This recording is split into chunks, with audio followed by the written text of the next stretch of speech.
Chers adeptes du jeu des rois et de la dame, bon retour, bienvenue sur Seven's Rank, la chaîne à l'audimat qui...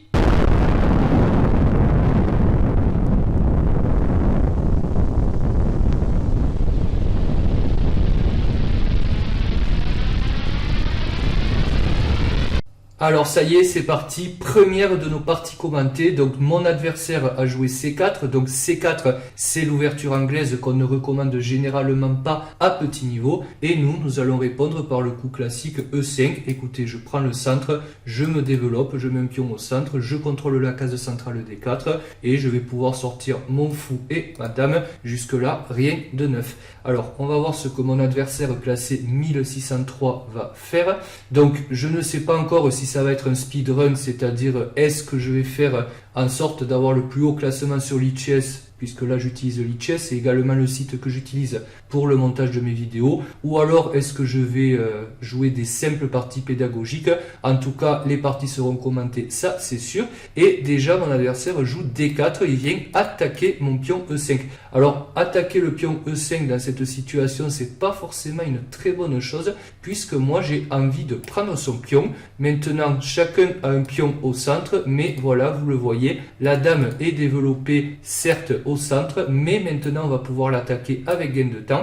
Et moi je vais donc pouvoir sortir mes pièces tranquillement, targeter cette dame blanche au milieu et lui dire de se barrer.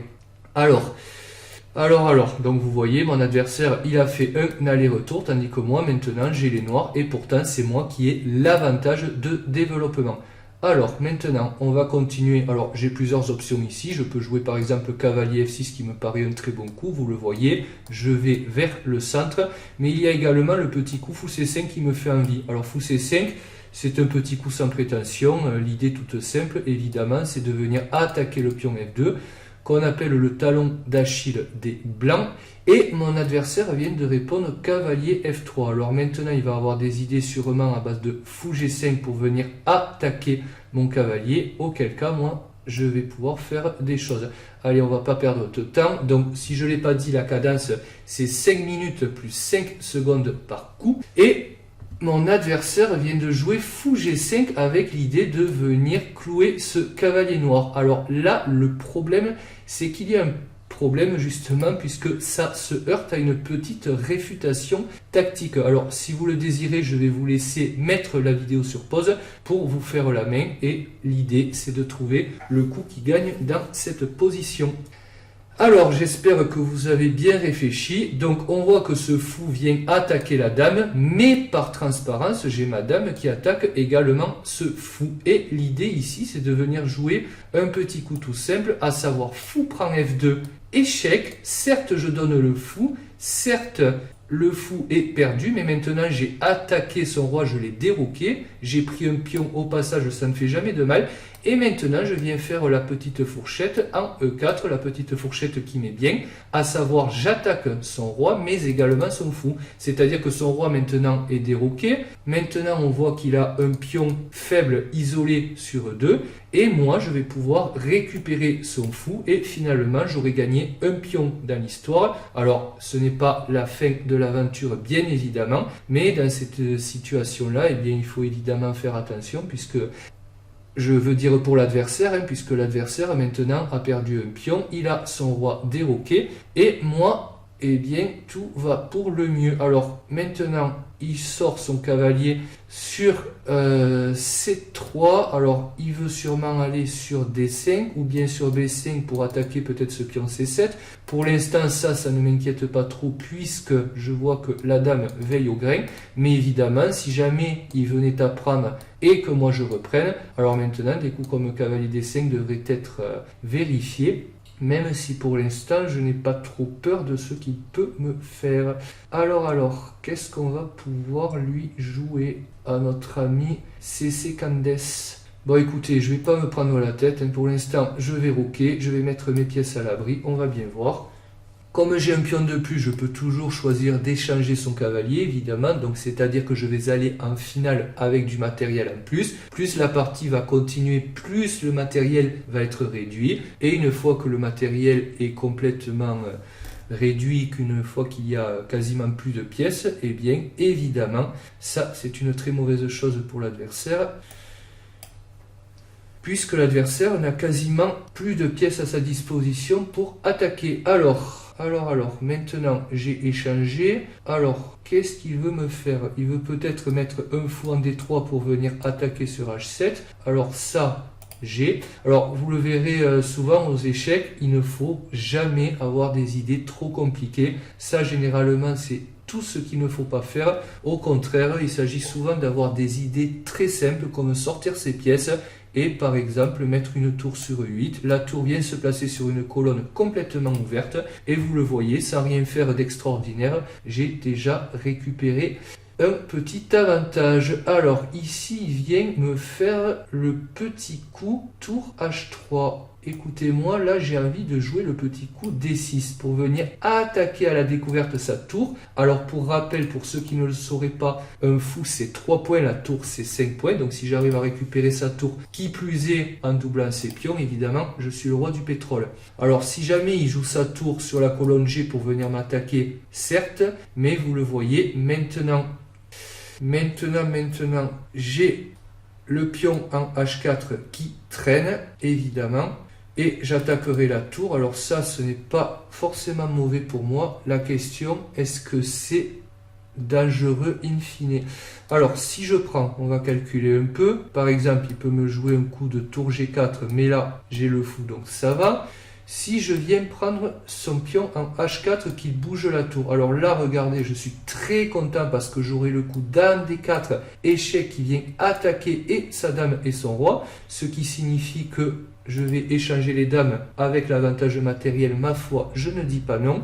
Bon, écoutez, je ne vois pas vraiment ce qu'il peut faire. Je vais développer ma dame avec gain de temps sur sa tour. Ouais, ça me paraît pas trop mal cette histoire. Et maintenant, il doit faire quelque chose avec sa tour. Et comme je vous ai dit, j'ai 2 pions d'avance. Donc si jamais sa tour vient sur H3... Ah mais non, il ne peut pas venir sur H3. Je vais récupérer encore du matos. Ok.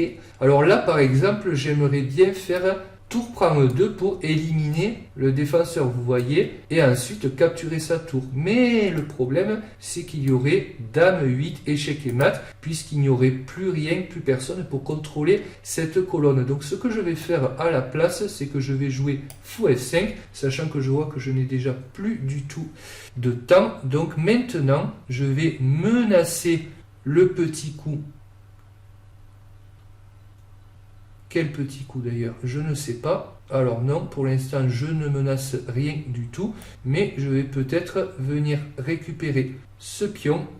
Hop, alors maintenant il faut que je fasse attention à ces découvertes ici, mais ça va, j'aurai toujours du dame D4 échec pour m'en sortir, donc ça ne me fait pas très peur et je me rends compte déjà que je vais devoir accélérer à fond la caisse puisque je n'ai déjà quasiment plus de temps. Ah ouais, c'est vrai que c'est très chronophage de faire des blitz ou des parties rapides commentées. Alors, qu'est-ce qu'il peut faire notre ami? Eh bien, pas grand-chose en vérité. Vous le voyez, ces pièces-là, il y a celle-là qui ne joue pas, il y a celle-là qui ne joue pas non plus.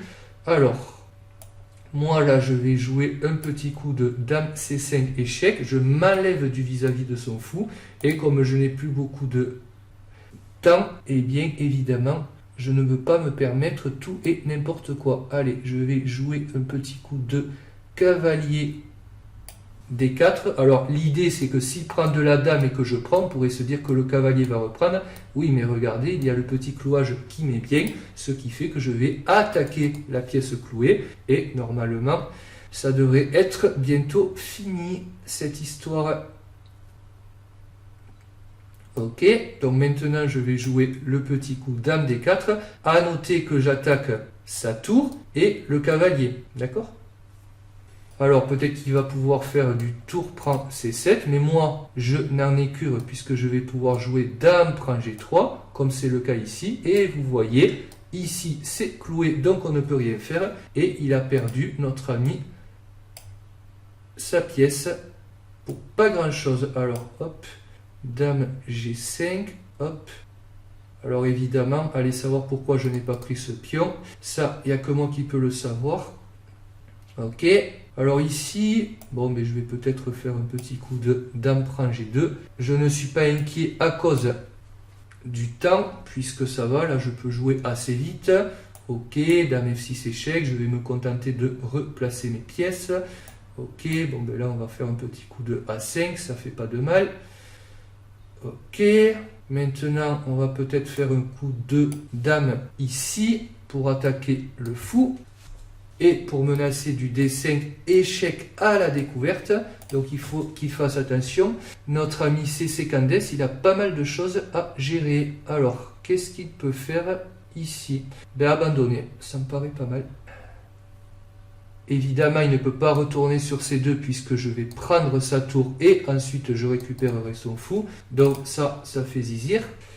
Et évidemment, j'ai pas précisé, mais comme on est du sud, on va pas se prendre la tête. On va faire une petite partie par jour. Ça va suffire. Enfin, une partie à la fois, je veux dire. Peut-être pas par jour, mais une petite partie à la fois. Et voilà, il a abandonné. Bon, écoutez, je propose que on en revienne à l'analyse de la partie et on va voir un peu ce qui s'est passé. Alors, dans cette anglaise, hop, échiquier d'analyse. Alors, il a joué C4, ok, E5, donc évidemment, alors attendez, je vais mettre un petit coup d'ordinateur. Il a joué D4, bon D4, l'ordinateur dit que ça va encore, mais j'y crois pas trop après ça. La dame est obligée de s'enfuir. Alors là, on me propose G6, bon pourquoi pas. Moi à la place, j'ai joué fou C5 avec l'idée de taper F2 et vous l'avez vu, il est tombé en plein dedans. Cavalier F3, cavalier F6. Ok, alors apparemment il a un petit avantage ici et voilà, là vous voyez l'ordinateur donne grosse faute puisqu'il faut toujours se méfier des clouages. Il y a un clouage mais ça veut dire que dans l'autre sens c'est aussi possible et fou prend F2 échec, roi prend cavalier E4, la petite fourchette des familles, le roi s'en va, cavalier prend, alors il pouvait prendre mais évidemment je sortais la dame avec gain de temps et son pion restait isolé, faible ici. Alors il a joué cavalier C3, ça ok, petit roc, A4, cavalier prend. Ouais, alors ici l'ordinateur, qu'est-ce qu'il me proposait à la place? Il me proposait cavalier E6, ouais j'y avais pensé dans la partie pour revenir vers F4 ou peut-être D4 à un moment. Bon moi j'ai voulu échanger, j'ai l'avantage de matériel. Maintenant tour E8, ouais. Tour H3 et tour H3 n'est pas bon. Ah ouais, alors moi j'ai joué D6, lui il me proposait D5 carrément. Tour G3, bon ça va pas du tout. Alors ici, comme je vous ai dit, tour prend E2 pour enlever le défenseur. Beaucoup de thèmes tactiques dans cette partie. Il y aurait dame prend E2, mais après dame prend G3, dame E8, échec et mat. Donc ça, je peux pas me le permettre. Donc d'abord, je développe le fou. Je sors une pièce, ça fait pas de mal. Et je mets les tours en connexion de telle manière que maintenant, je prends l'option de jouer tour prend E2, dame prend E2, dame prend G3. Et sur dame E8, dame prend E8. Alors j'espère que vous arrivez à suivre pour cette première partie. Bon, ça c'est un pion, je suis pas compliqué, on me donne, je prends. B3, dame C5, voilà, bon le roi est maintenant complètement aux fraises. Alors moi j'ai joué cavalier D4, l'idée c'est dame prend D4, dame prend et il ne peut pas reprendre puisqu'il y a le clouage, hein, ça je l'ai dit pendant la partie. Ok, j'attaque la dame, donc maintenant ça c'est cloué et ça je menace de le prendre, tout va bien. Dame prend G3, donc vous le voyez, cavalier 2 n'est pas possible, il est obligé de se barrer. Et maintenant, liquidation, un petit échec, je prends le pion, je reviens, je fais une petite chasse au roi avec beaucoup de matériel en plus. Et vous voyez, l'ordinateur me donne moins 12, donc plus 12 pour les noirs. Et ça veut dire que j'ai déjà un énorme avantage et que c'est carrément gagné.